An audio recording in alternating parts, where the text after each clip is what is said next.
पुण्यामधील मानाचा पहिला गणपती अर्थात कसबा गणपतीच्या आगमनाची सुद्धा जय्यत तयारी सुरू आहे। ढोल ताशांचा गजर आणि गणपती बाप्पा मोरया असा जयघोष सुद्धा होताना दिसतोय आणि बाप्पाच्या आगमनानिमित्त पुण्यामध्ये जल्लोषाचं वातावरण सुद्धा आहे। ही आगळीवेगळी सजावट बाप्पाच्या आगमनासाठी आणि गणपतीसाठी आगमनाची जय्यत तयारी पाहायला मिळतेय। ढोल ताशांचा गजर सुद्धा ऐकू येतोय। गणपती बाप्पा मोरया असा जयघोष सुद्धा पाहायला मिळतोय। मानाचा गणपती हा कसबा गणपती।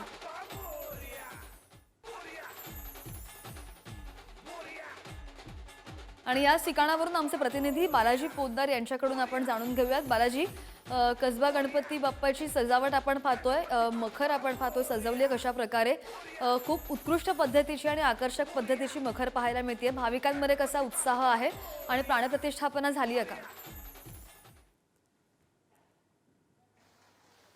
सकाळपासूनच खरं तर भाविकांमध्ये मोठा उत्साह आहे। पुण्यातल्या मानाच्या पहिल्या कसबा गणपतीची प्राणप्रतिष्ठापना आहे ती मिरवणुकीने होते आणि 11:30 वाजता ही प्रतिष्ठापना होणार आहे। स्वामी सच्चिदानंद जे गुजरातचे स्वामी आहेत त्यांच्या हस्ते ही सगळी होणार आहे। त्याची तयारी जी आहे ती आता सुरू करण्यात आली आहे। 8:30 वाजता जे आहे ते ढोलताशा पथकाच्या या सगळ्या आवाजामध्ये जे आहे ते जल्लोषामध्ये जे आहे ते या श्री गणेशाच्या आगमनाची मिरवणूक सुरू होईल।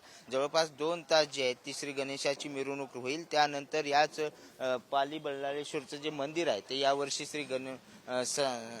तयार करण्यात आले आणि याच मंडपामध्ये जे आहे ते श्री गणेशाची स्थापना होणार आहे।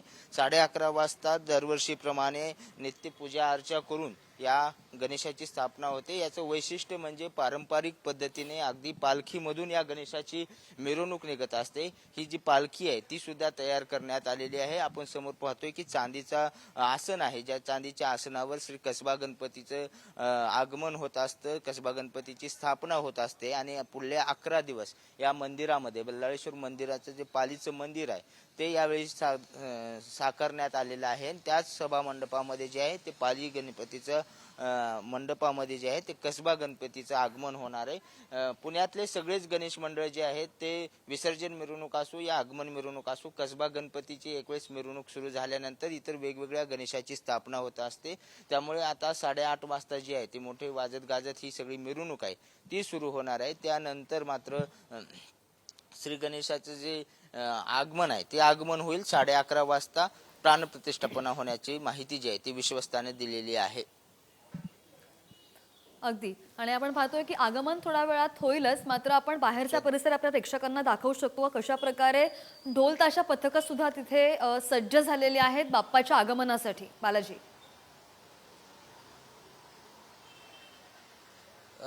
नक्कीच हे सगळे ढोल ताशा पथक जे आहेत हे संघर्ष ढोल ताशा पथकाचे सगळे वादक आहेत, जे वादक आता आपली सगळी तयारी करतायत। खरं तर वादनाआधी जी सगळी तयारी राहते म्हणजे ढोल बांधणे, ढोल लावणे, या सगळ्या क्रमवारीवर लावणे, या सगळ्याची तयारी आहे। मोठा पोलीस बंदोबस्त देखील सकाळपासून जो आहे तो मानाच्या पहिल्या कसबा गणपतीपाशी आहे।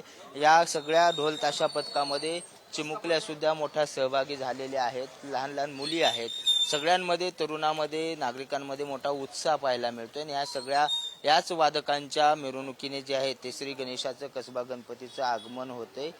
मोठ्या प्रमाणामध्ये हे सगळे वादक जे आहेत ते आता तयारी करून आलेले आहेत। आता फक्त त्यांना ही मिरवणूक सुरू होण्याची, आगमन मिरवणूक जी आहे ती सुरू होण्याची प्रतीक्षा आहे आणि त्याची ही सगळी तयारी जी आहे ते करताना सुद्धा पाहायला मिळत आहेत। जवळपास 2 ते 2.5 तास हे सगळं ढोलवादन, ढोलताशाचा उत्साह जो आहे तो पुण्यात पाहायला मिळणार आहे। त्यानंतर कसबा गणपतीची स्थापना होणार आहे आणि त्याची सगळी तयारी जी आहे ती मंडळाकडून करण्यात आल्याचं सध्या तरी दिसत आहे। हो बालाजी, तुमच्या मागे काही ढोल ताशा वादक जे आहेत त्याचे जी मुलं आहेत ती दिसतात, त्यांच्याशी आपण संवाद साधू शकतोय, त्यांच्या भावना जाणून घेऊ शकतो। हो नक्कीच, हे सगळे वादक आहेत ज्यांच्या मानाच्या पहिल्या कसबा गणपतीला ह्यांना वादन करायची संधी। काय काय नेमकं भावना आहे गणपती बाप्पा येणार? खूप भारी वाटतंय। कधीपासून तयार होते? तुझा लुक एकदम असा मी सकाळी 6:30 वाजल्यापासून तयार होते। काय काय तयारी केली आहे यावर्षी? काय खूप काय काय केलंय। खूप भारी वाटतंय की कसबा गणपतीला वादन भेटणार आहे आम्हाला। सकाळपासून खूप भारी तयारी चालू आहे ना। आमचं पथक सगळ्यात पहिलं आलेलं आहे इथे। किती दिवसापासून तयारी करावी लागते? 100 दिवसाहून जास्तपासून प्रॅक्टिस करावं लागते आम्हाला. आणि ही वादकाची संख्या कमी केली आहे, काय त्रास होतोय का? नाही उलट आता जास्त चांगले वाजायला लागलेत, कमी झाले तर अजून जास्त होते. काय भावना आहे? आज गणेशाचं आगमन होते, कसबा गणपतीला तुम्ही वादन करणार आहात. गणपतीचं आगमन होतंय आज, त्यामुळे खूप आनंद झालेला आहे आणि मनातून एक उत्सुकता आहे आणि खूप एक्साइटमेंट आहे की कधी एकदा बाप्पाला पाहायला मिळते विराजमान झालेलं. हो या बालाजी. सगळ्या प्रत्येक गणेश भक्ताच्या ज्या भावना असतात त्याच या भावना असतात, मात्र यामध्ये सगळ्यात जल्लोष उत्साह असतो. ज्यांच्या उत्साहामध्ये आपण गणेशाचं आगमन पाहतो हे सगळे कलाकार आहेत, जे गेले 100 दिवस या सगळ्याची तयारी करतात आणि आता त्याची तयारी सुरू असल्याचं आपल्याला सध्या तरी पाहायला मिळते. पोलीस प्रशासनाकडून सुद्धा सकाळपासून सगळी तयारी जी आहे ती या ठिकाणी करण्यात आली आहे. हो अगदी सगळे गणेश भक्त कशा प्रकारे आतुर झालेले आहेत बाप्पाच्या आगमनासाठी आपण पाहतोच आहे. अपडेट घेत राहू. धन्यवाद बालाजी दिलेल्या सगळ्या अपडेटसाठी.